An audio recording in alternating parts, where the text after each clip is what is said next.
¿Estamos listos para la palabra de Dios? ¿Me dicen amén? Ahora sí, gloria a Dios. En el año 2002, en Hollywood se lanzó una película, y esta película realmente era un drama que tenía un poquito de romance. La película se llamó Infidelidad. Esa película fue protagonizada por Richard Gere y Diana Lane. La trama de la película era básicamente una pareja de esposos de clase alta que vivía a las afueras de las ciudades, y un buen día, fruto de la monotonía, la señora sale al centro de la ciudad, se topa con un extranjero, con un francés puntualmente, y luego de varios encuentros ellos caen en un romance. Este romance es descubierto por el marido de la señora, y él, dentro de su desesperación, va y confronta al amante. En esa confrontación, en esa reunión que se dio de forma forzada, porque el esposo fue frustrado y se infiltró en el apartamento del amante. Allá le preguntó muchísimas cosas del por qué se dio todo esto, y al final de cuentas el hombre se encendió en ira y terminó matando al amante. Él hizo un sinnúmero de acciones, pudo deshacerse del cuerpo y nadie se dio cuenta. Quien se da cuenta de que este señor falleció era su misma esposa, y peor aún, la esposa se da cuenta que fue su marido que mató a su amante porque encontró el arma con el que fue asesinado este señor. Esa arma era un pisapapel de Navidad, de esas bolitas que son como que tienen escarchita, y cuando tú lo pones boca abajo y boca arriba parece como que está nevando. Al resumir la película, al final de ella podemos ver que deja entrever cierta incertidumbre si ellos al final de cuentas fueron encontrados culpables. Ella porque al final de cuentas trató de encubrirlo, y él pues obviamente no quería caer preso. Pero la película termina ellos frente a una estación de la policía, y no se ve, sino que la película se acaba, lo que se ve es que ellos están frente, y no se sabe si ellos se entregan o al final se arrepienten y se van. Bíblicamente, en Juan 8, a partir del versículo 2, nosotros podemos encontrar una escena que tiene que ver con adulterio. El adulterio, bueno, pues es cuando una persona tiene intimidad con otro que no es su cónyuge. Si yo estoy casado y tengo una relación con otra persona, eso es adulterio. Desde muy temprano en la Biblia, estamos hablando de Números y Levíticos, el adulterio siempre ha sido condenado por Dios. ¿Por qué? Porque el adulterio generalmente termina en hechos de sangre. ¿Bien? Porque son temas pasionales. Y en Juan 8, a partir del verso 2, por favor todos acompáñenme con su Biblia, se pueden quedar sentados. Cuando lo tenga, me dicen amén. Dice la palabra así, Juan 8:2. Y por la mañana volvió al templo, y todo el pueblo vino a él. Y sentado él les enseñaba. Entonces los escribas y los fariseos le trajeron una mujer sorprendida en adulterio. ¿Qué le trajeron a Jesús? ¿Qué estaba haciendo la mujer? Y poniéndola en medio le dijeron: Maestro, esta mujer ha sido sorprendida en el acto mismo de adulterio. Y en la ley nos mandó Moisés apedrear a tales mujeres. Tú pues, ¿qué dices? Mas esto decían tentándole para poder acusarle. Pero Jesús, inclinado hacia el suelo, escribía en tierra con el dedo. En varias ocasiones vemos que desde que Jesús llega al mundo recibe tentaciones. La primera tentación no es esta. La primera tentación la recibe antes de comenzar su ministerio. ¿Por qué? Porque el Espíritu Santo lo lleva al desierto para ser tentado. Y allá quien lo recibe no es el coro de alabanza, no son los hermanos evangelistas, no son los apóstoles. Nada de eso existía. Eso existe después que Jesús vence la tentación. Allá en el desierto quien lo recibió fue el diablo. Que el Señor los reprenda. Dice la palabra que después que Cristo ayunó 40 días y 40 noches, entonces tuvo hambre, y en ese mismo momento el diablo aparece, porque el diablo nunca aparece cuando tú estás fuerte espiritualmente. Cuando tú estás fuerte espiritualmente, tú tienes la autoridad delegada por Dios para echar fuera cualquier enviación del enemigo. Cuando tú estás fuerte espiritualmente, a ti no hay brisa de Satanás que te mueva. ¿Por qué? Porque tú puedes decirle: yo todo lo puedo en Cristo que me fortalece. Aunque el enemigo se levante como un río, Jehová levantará bandera.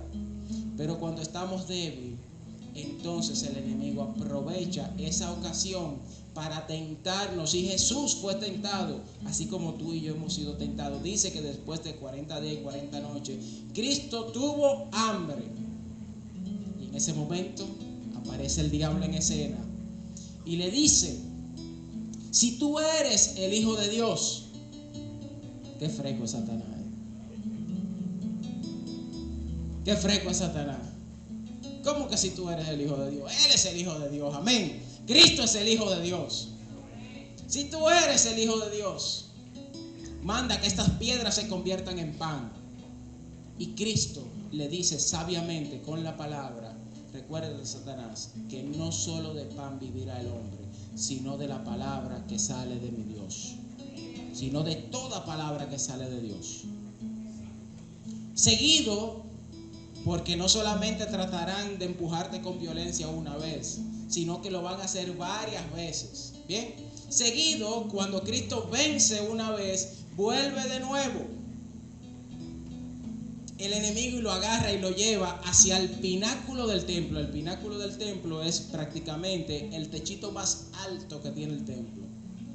Y allá le dice él: si eres el Hijo de Dios, tírate de aquí, porque escrito está. Satanás sabe más Biblia que muchos de nosotros. A sus ángeles mandará cerca de ti, y en tus manos te mantendrá seguro. Y Cristo le dice: recuérdate, Satanás, que está escrito también que no tentarás a Jehová tu Dios. Ya van 2-0 arriba el equipo de Cristo. Pero el enemigo, que el Señor lo reprenda, es obstinado. Vuelve de nuevo, con todo y que le tienen el juego ya ganándole 2-0 en el 9º inning. Y está ya Chapman cerrando.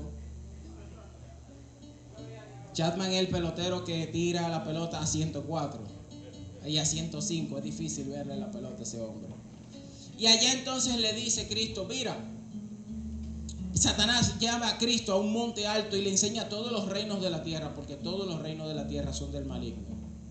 Ahí revela, eso está puntualmente en el libro de Mateo 4, también se repite en Marcos 4, pero en Mateo 4 revela que todo está bajo la autoridad de Satanás. Este mundo está bajo la autoridad de Satanás. Por eso es que muchas veces los hijos de Dios, a veces las bendiciones tardan en llegar. Como cuando Daniel se dispuso a conocer la voluntad del Señor y tuvo que durar 21 días. Desde el primer día la bendición venía de camino, pero había oposición. Por eso nosotros siempre recibimos oposición en todo tipo de escenario. Cuando nacen nuestros hijos, nacen con condiciones. Cuando no es que se van a morir. Cuando tú quieres emprender un negocio, siempre tiene muchísimos problemas. Cuando ya el negocio arranca, todavía tiene muchísimos más problemas. Cuando no es la salud, cuando no es el matrimonio, cuando no es la finanza. Pero todas las pruebas nosotros podemos atravesarlas si caminamos de la mano con el Señor Jesús. Y Cristo mismo estaba ahí, siendo tentado por Satanás. Y le dice que todos esos reinos iban a ser de él. Y Cristo le dijo con la palabra: recuérdate, Satanás, que solo hay que adorar a Jehová nuestro Dios. Solo hay que adorar a Jehová nuestro Dios. Si ustedes se dan cuenta, en varias ocasiones Cristo recibió esa tentación. Y esta que acabamos de leer de la mujer adúltera también fue otra ocasión más que se dio. Las pruebas siempre van a venir. Amén. Siempre vamos a tener pruebas. Ahora, nuestra actitud siempre debe ser como la que estaba diciendo nuestro hermano Rolando aquí. Siempre en adoración a nuestro Dios, porque sabemos que aquel que permitió que entráramos en esa prueba, Él es poderoso para darnos la salida también. Y si estamos enfermos, dice la palabra que por su llaga y por su herida nosotros somos sanados. Las pruebas se atraviesan armados. No podemos entrar a una prueba desarmado, pero tenemos que entrar con las pruebas armado. ¿Pero armado con qué? Con la palabra y con fe. ¿Fe en qué? Fe es certeza, fe es convicción. Y la fe se coloca por encima de las circunstancias. Es ese tipo de fe. Una fe ciega. Una fe que no está condicionada a lo que estamos viendo. Cristo en ese momento estaba en un desierto con hambre y tentado con un enemigo que le hacía ofertas que realmente eran ofertas importantes. Sin embargo, el Dios que todo lo puede venció y lo derrotó una vez, 2 veces, 3 veces y para siempre ha sido derrotado por nuestro Cristo.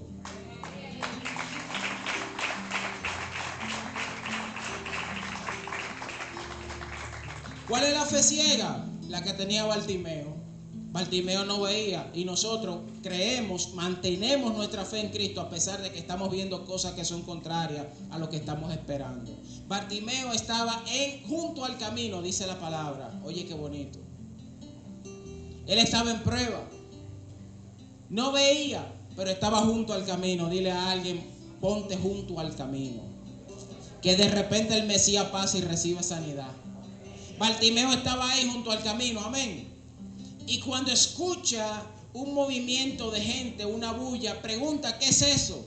Y a Bartimeo alguien le dice, Bartimeo, es Cristo que viene de camino. Eso era ya llegando a la ciudad de Jericó.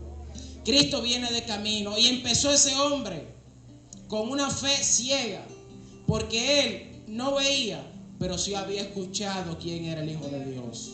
Por eso Bartimeo, yo creo que firmemente, antes de que se escribiera, ya él estaba creyendo, por lo cual hablaba. ¿Y qué habló él? Él habló lo profético. ¿Cuál era lo profético? Lo profético era que de David iba a venir el Mesías, y ese iba a ser el Mesías para siempre. Y él, como había escuchado, se llenó de fe y empezó a declarar profecía. Jesús, hijo de David, alaba su nombre. Jesús, hijo de David. Jesús, hijo de David, ten misericordia de mí. Ten misericordia de mí. La primera vez que vocea lo hace bien alto. Y los que estaban alrededor empezaron a mandarlo a callar. Porque la prueba, eso es lo que hacen nosotros.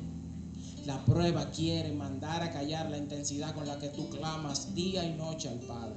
La prueba te quiere callado. La prueba te quiere inherente. La prueba te quiere inmóvil. La prueba no quiere que tú te congregues. La prueba no quiere que tú seas buen padre. La prueba no quiere que tú seas buen ciudadano. La prueba no quiere que tú seas buen esposo. La prueba no quiere que tú seas bueno para nada.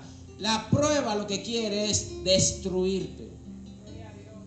Pero escrito está en la palabra que los hijos de Dios, mientras más reciben opresión, más se multiplican. Y el hombre agarró, multiplicó su voz y volvió y voció mucho más alto. Y dijo, Jesús, hijo de David, ten misericordia de mí.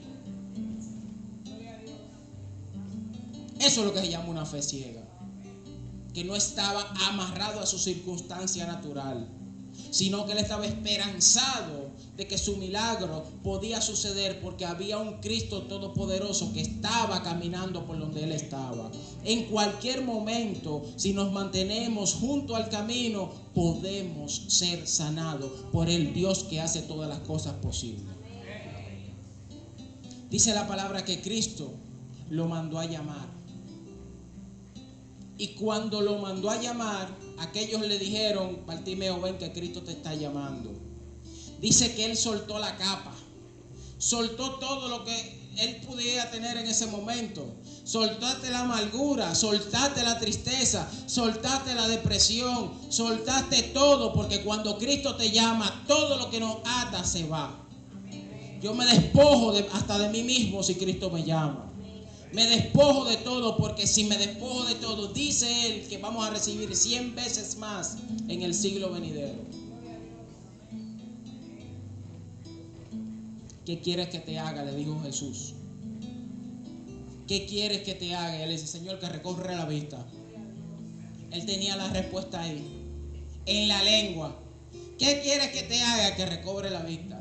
¿Qué quieres que te haga? Que el negocio prospere. ¿Qué quieres que te haga? Que el autismo se vaya. ¿Qué quieres que te haga? Que llegue la bendición. ¿Qué quieres que te haga? Que llegue la sanidad. ¿Qué quieres que te haga? Que llegue la prosperidad. ¿Qué quieres que te haga? Que llegue la santidad. No importa cuál sea la necesidad, hay un Dios que concede peticiones. Hay un Dios que concede peticiones. Y dice la palabra ahí mismo que su fe, dice Cristo, vete, tu fe te ha salvado. Y enseguida recibió la vista. Y seguido, dice la palabra, que Bartimeo le seguía a Cristo. Porque los que han recibido un milagro de Dios nunca se callarán de pregonar: Dios me devolvió la vista, Dios me restauró la salud, Dios me ayudó en la finanza, Dios me dio una familia sana, Dios hizo un milagro en mí.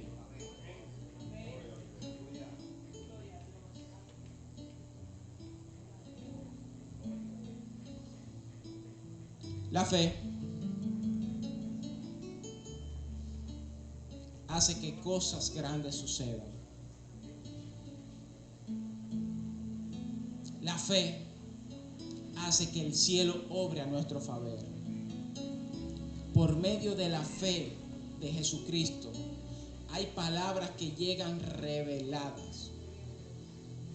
Por eso nosotros tenemos que constantemente estar armados con la palabra para poder atravesar la prueba y defendernos cada vez que llegue una tentación. Hay que estar bien armados con una palabra de Dios para poder atravesar las circunstancias. Si estás enfermo, dice la palabra que por su llaga y por su herida hemos sido sanados. Si hay muros, dice la palabra que tu alabanza tiene poder suficiente para que el Espíritu Santo se mueva y los muros se caigan. Porque conforme a como tú hablas, así va a ser. Porque Dios te dio ese poder. Y no te estoy hablando de que Dios, yo quiero una casa en Marbella y una jipeta nueva mañana. De eso no es que estamos hablando. Estamos hablando de cosas mayores, de cosas espirituales. Hasta este punto que les voy a mencionar, no había un fundamento debidamente descrito para nuestra fe. Dice Cristo, queriendo establecer el fundamento. ¿Quiénes dicen los hombres que es el Hijo del Hombre? Todavía el fundamento no estaba colocado, pero ya Cristo, el ingeniero, venía a colocar el fundamento de su iglesia. Amén. Ellos estaban creyendo, pero no había un fundamento colocado. Y el fundamento, Cristo mismo empezó a colocarlo. ¿Quiénes dicen los hombres que soy yo? ¿Quiénes dicen los hombres que es el Hijo del Hombre?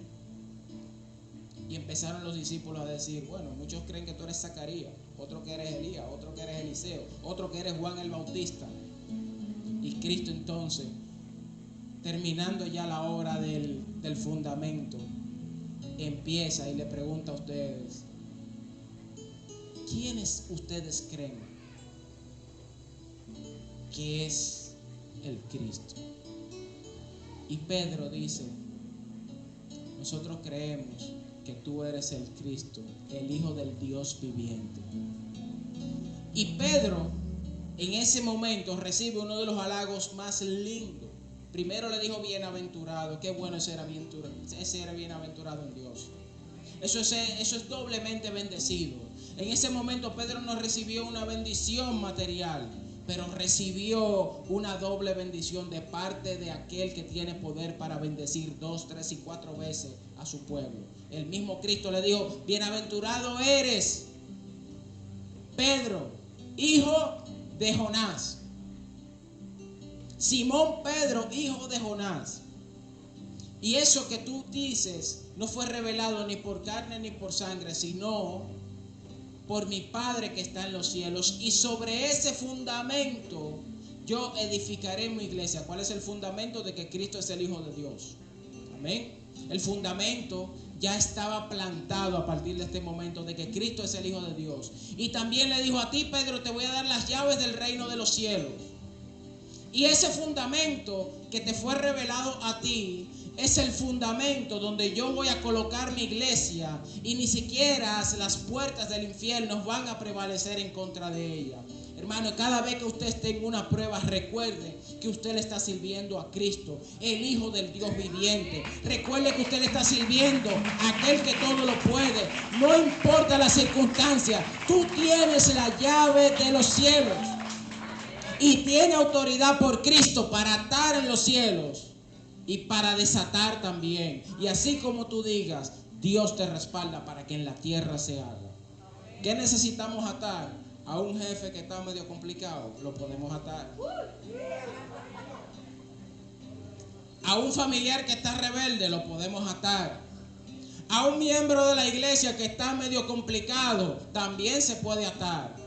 ¿Qué podemos desatar? Podemos desatar sanidad, liberación, bendición, salud interior, sanidad del alma.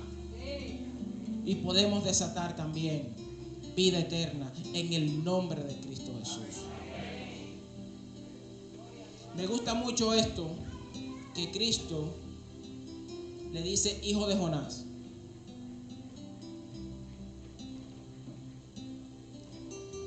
Jonás y Pedro tenían dos condiciones espirituales parecidas, idénticas. Número uno, Pedro y Jonás escuchaban claramente las revelaciones de Dios, la palabra de Dios. Bienaventurado eres, Pedro, hijo de Jonás, porque no te lo reveló mi carne ni sangre. Cuando alguien me revela algo, porque me lo está diciendo. O sea que Pedro escuchaba claramente y sin interferencia la palabra de Dios. Y lo segundo es que ambos eran predicadores extraordinarios, respaldados por el Espíritu Santo. Amén. En una ocasión, todo el mundo conoce la historia de Jonás. Recibió Jonás una instrucción, él desobedeció, pero al final la voluntad de que todo lo puede prevaleció. Y Jonás llegó al destino que Dios quería que llegara. Porque no importa la vuelta que tú des, si Dios dijo que tú vas para Nínive, aunque cojas para San Cristóbal, en la mañana, en la noche amanecerás en Nínive.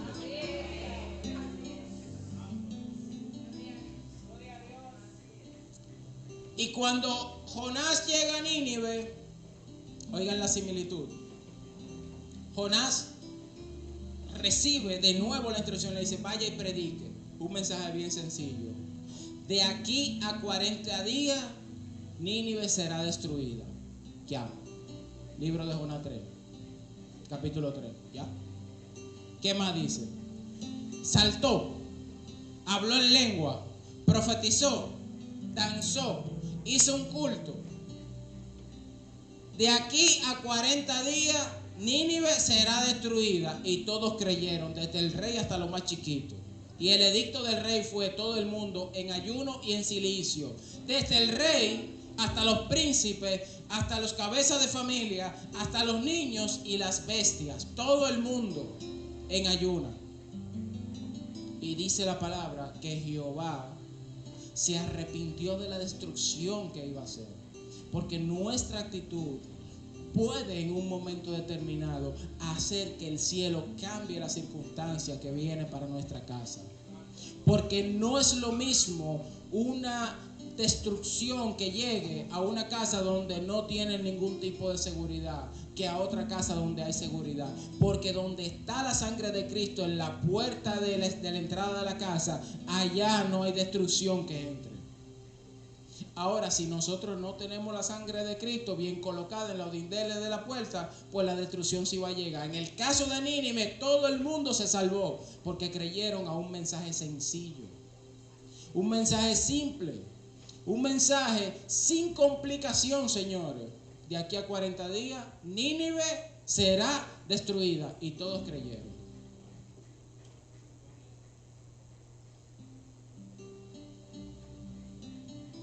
Independientemente de todo esto, vemos que ese Pedro, que luego fue un predicador grande y poderoso, en un momento determinado, ya cuando el maestro iba a partir de este mundo, cuando iba a pasar la gran prueba de la cruz, le dice: Pedro, Satanás ha pedido zarandear vuestras almas, pero yo he rogado por ti para que tu fe no falte. Que en medio de la prueba nuestra fe no falte. Que en medio del problema lo último que perdamos que sea la fe. Que cuando llegue la escasez, porque hay tiempo malo y tiempo malo, tiempo bueno y tiempo malo en esta tierra, que nuestra fe sea lo último que nosotros abandonemos. Porque con fe nosotros podemos vencer. Pedro, he venido a zarandear. Nosotros en un momento determinado hemos vivido tiempos de zarandeo. Yo creo que recientemente esta iglesia, Ministerio Plan Divino, está viviendo un tiempo de zarandeo bien fuerte. Porque muchos son los testimonios de enfermedades, muchos son los testimonios de problemas emocionales, muchos son los testimonios de problemas maritales, muchos son los testimonios de economía que se están yendo al fracaso, muchos son los testimonios de deuda que están sobrepasando los ingresos, muchos son los testimonios negativos. Porque los zarandeos vienen sí o sí.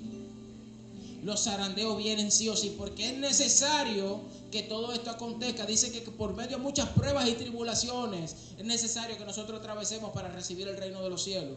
Y si Cristo, que es la principal piedra del ángulo, fue tentado, ¿cuánto más nosotros no vamos a ser tentados? Así que no se lo encuentren raro cuando esté pasando un tiempo de zarandeo. Dice la palabra de Dios que en el momento Pedro le dijo: Señor, conmigo puedes contar para las que sea. Y si es necesario que yo muera contigo, pues así será. Y el Señor, conociendo la condición humana de la iglesia, porque nosotros en ese momento somos Pedro, porque somos humanos. Tú y yo somos ese Pedro, que de repente podemos recibir una palabra revelada y decir: wow, me habló el Espíritu Santo y Cristo es el Hijo del Dios viviente. Y ese es el fundamento donde yo estoy plantado. Estamos así, pero nuestra condición humana de repente pudiera también llevarnos al otro extremo.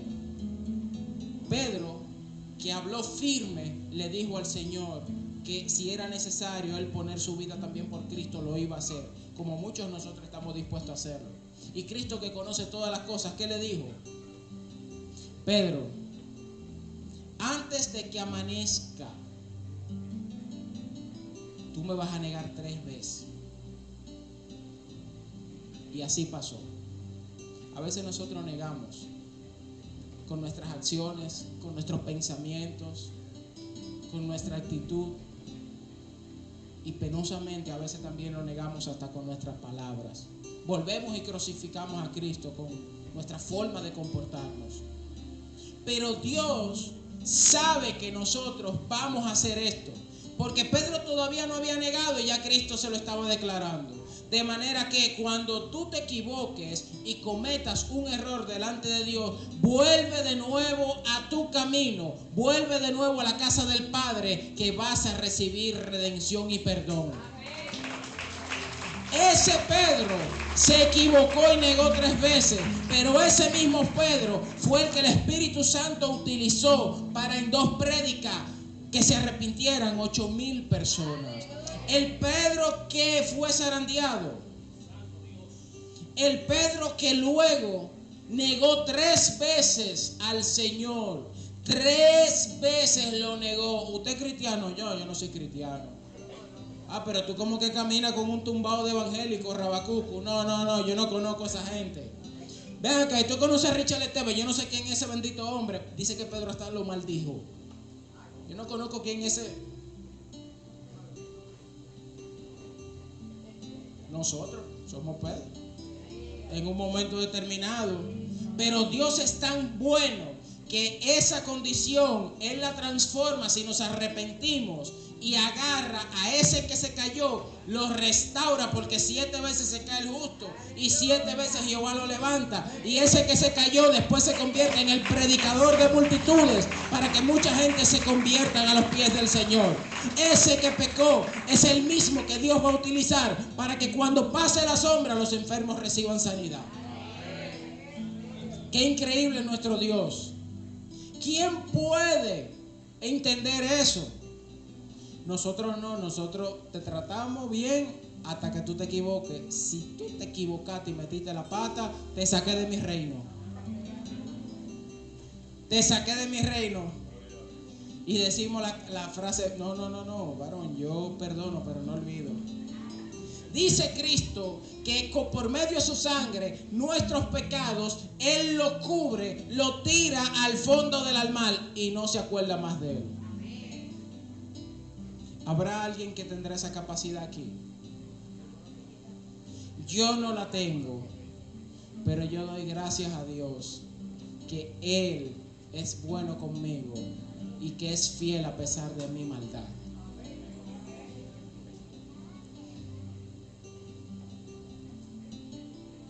Pedro y Jonás, igualito. Predicadores extraordinarios. Con palabras simples, palabras llanas, se convierte en la gente. Gente que se equivocaron son lo mismo que Dios utiliza para glorificarse, porque no depende ni del que quiere ni del que corre, sino de Dios que tiene misericordia. ¿Habrá alguien aquí que ha recibido misericordia en un momento de parte de Dios? Gloria a Dios. Qué bueno que tenemos un abogado. Qué bueno que tenemos un abogado. Dice la palabra en Primera de Juan que el que dice que no tiene pecado es mentiroso. Entonces ahí mismo Juan le dice: hijitos míos,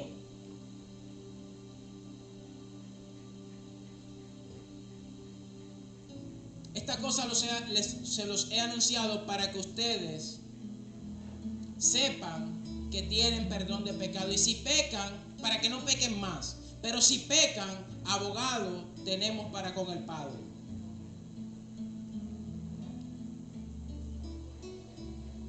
Volviendo a la historia original, Juan 8 a partir del 7. Quiero leer de nuevo el 6. Mas esto decían tentándole para poder acusarle, pero Jesús, inclinado hacia el suelo, escribía en tierra con el dedo. Y como insistieron en preguntarle, se enderezó y les dijo: el que de vosotros esté sin pecado, sea el primero en arrojar la piedra contra ella. E inclinándose de nuevo hacia el suelo, siguió escribiendo en tierra. Pero ellos, al oír esto, acusados por su conciencia, salían uno a otro, comenzando desde los más viejos, que eran los más sinvergüenza, parece, hasta los postreros, o sea, los más jóvenes. Y quedó solo Jesús y la mujer que estaba en medio. Enderezándose Jesús y no vio a nadie, sino a la mujer, le dijo: mujer, ¿dónde están los que te acusan? ¿Ninguno te condenó? Ella dijo: ninguno, Señor. Entonces Jesús le dijo: ni yo te condeno, es decir, yo te perdono. Vete y no peques más. Este era un juicio que estaba plagiado desde el principio, y con un juez justo esta historia se iba a caer desde el principio. Primero, la ley la cual ellos estaban utilizando para ellos enjuiciar a esta mujer era la ley que está en Deuteronomio 20 en Levíticos 20 verso 10. Esa ley dice que si se encuentra un hombre y una mujer en adulterio, entonces ambos van a recibir la pena de muerte. En este caso puntualmente podemos ver que solo teníamos a la mujer en el escenario, y yo me pregunto, ¿dónde estaba el hombre? Porque para cometer adulterio se necesitan dos. ¿Alguien ha pensado en eso en algún momento determinado? O sea, ¿dónde estaba el hombre? Porque el adulterio es cosa de dos. Y la historia dice que solo llevaron a la mujer. Y ellos van y dicen, Señor, le encontramos en el acto mismo del adulterio. ¿Y dónde estaba el hombre? Cristo ya sabía por dónde venía la cosa, porque Él conocía la intención de ellos, que todo esto era para tentarle. Entonces Cristo viene y le da una solución única. El que esté libre de pecado, que tire la primera piedra. Se fueron todos, desde los más viejos hasta los más jóvenes, porque su conciencia le acusaba. Cristo, por medio a esta historia, justificó a la mujer y le dijo, si ellos no te condenan, yo tampoco. Pero entonces el hombre, que nunca apareció en escena, fue justificado por los amigos, porque eran judíos, eran fariseos. ¿Acaso pudo haber sido un fariseo que estaba en el mismo acto de adulterio? ¿Será que la conciencia que lo acusaban a cada uno de ellos era que ellos sabían que eran adúlteros y nunca aún habían sido agarrados? Y si fueron agarrados en un momento determinado, el corito de escribas y de fariseos se tapaban uno con otro. Y como a mí nadie me ha enjuiciado, yo soy don escriba y don fariseo que nunca cometo adulterio, pero cada vez que el grupito me encuentran o lo que sea, vienen y me tapan los pecados. Y nada más condenamos a los que están fuera del círculo de escriba y de fariseo. Me pregunto yo, ¿acaso esta mujer fue justificada por la persona correcta? Yo pienso que sí. Pero ¿y el hombre que estaba con la mujer? ¿Fue justificado por la persona incorrecta? Yo pienso que sí también. Cuando somos justificados por la persona incorrecta, estamos bien cerquita del fuego eterno. A veces la persona correcta puede ser quien justifica nuestro pecado. A veces la persona incorrecta será nuestros amigos que nos impulsan diariamente a pecar más. Dale para allá, que eso no es nada. Pero ya que estamos aquí, aprovecha y hazlo.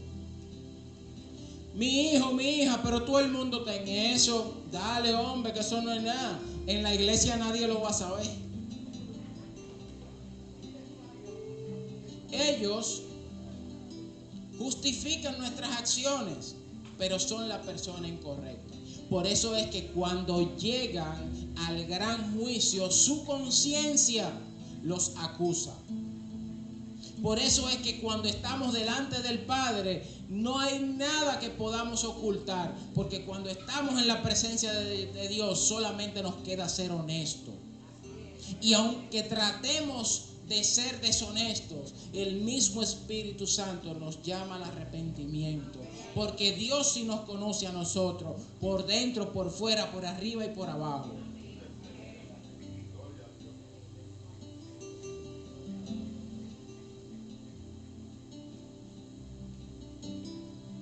Es imposible saber si ese hombre que no apareció era del grupo de escribas y de fariseos. No hay forma de tú saberlo.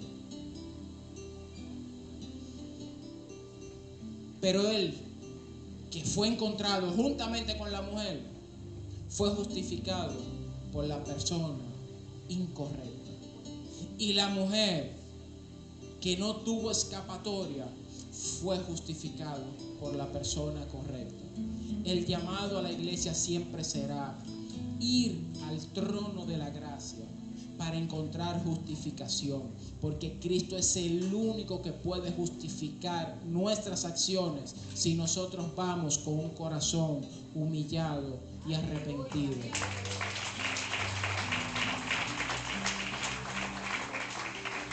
Y yo no te hablo de una apología del pecado, eso es de una justificación del pecado, no, es que nosotros somos pecadores.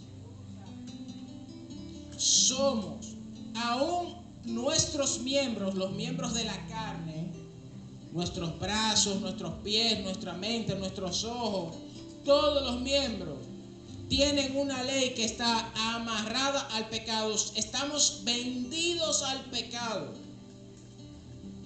Pero también hay otra ley, que es la ley de amor y de gracia, que justifica por medio de la sangre del Cordero cada una de nuestras transgresiones, faltas y cada una de nuestras desobediencias. Yo no te estoy diciendo que peques y que te arrepientas. Yo te estoy diciendo que no peques voluntariamente y que cuando peques no le hagas caso a Satanás, sino que vaya a tu lugar cerrado, a tu lugar secreto y cerrada la puerta, ponte a cuenta con tu Dios. Quien te habla es un pecador olímpico y profesional. Yo peco todos los días y 2 veces los domingos. Estoy cansado de decírselo. Pero yo aspiro a tener una conciencia limpia delante de Dios. Este hombre que para mí era el fariseo que estaba orando, dice la palabra que él oraba para sí mismo. Habían dos, había un publicano y un fariseo, ¿se acuerdan? Y decían, Señor, apoyado en su propia sabiduría, apoyado en sus sentimientos, apoyado en sus emociones, apoyado en que él cumplía una ley, iba y le decía, Señor, yo diezmo, yo ayuno, yo no soy como los fornicarios, yo no soy como los ladrones, yo no soy una persona mala como aquel publicano. Y el publicano iba delante de Dios y le decía, sé propicio a mí, que soy pecador. Cristo en ese mismo relato dice que aquel descendió justificado a su casa porque él fue sincero. Hermanos, constantemente vayamos a la presencia de Dios con sinceridad, porque Él nunca va a desechar un corazón contrito y humillado. Póngase de pie, por favor.